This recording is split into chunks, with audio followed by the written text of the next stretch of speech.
Hello, and welcome to the Clinical Care Options Infectious Disease Podcast. I'm your host, Jessica Adams. This is one of 6 episodes taken from a webinar on barriers and solutions to expanding PrEP uptake, featuring Dr. Timothy Wilkin. Dr. Wilkin is a scientific and medical consultant and a professor of medicine in the Division of Infectious Diseases at Weill Cornell Medicine in New York. In this episode, Dr. Wilkin discusses barriers to PrEP uptake for people who inject drugs. For the full online educational program, please visit the link in the show notes for this episode. Now let's get started and hear what Dr. Wilkin has to say. So what we'll talk about now is PrEP uptake in people who use injection drugs. Again, this varies greatly by settings, but who are the people using injection drugs in your community? What is the total HIV? What are the prevention services that are being offered for HIV, hepatitis C, hepatitis B, for example? So the CDC does recommend PrEP, and there is good data on the use of PrEP in people who use injection drugs. It's important to note in the US that 1 out of 10 HIV diagnoses occur in people who use injection drugs.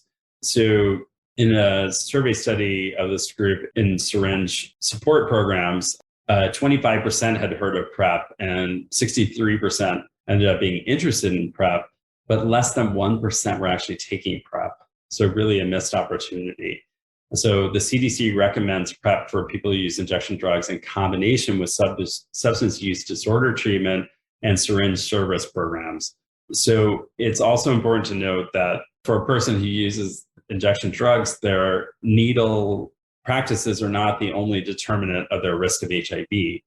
They are also generally sexually active. So really it's assessing their needle use and needle practices, as well as assessing their sexual history as well.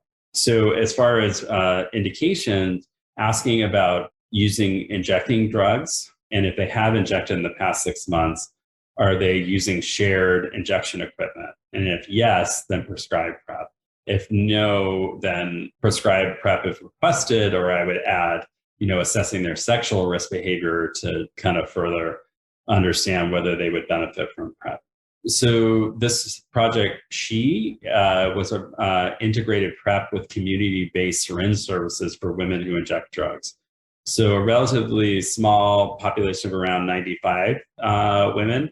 And so 63 accepted PrEP prescriptions at the beginning of the study. The uptake was associated with greater sharing of syringes, inconsistent condom use, and the experience of sexual assault. All of those factors were associated with greater PrEP uptake.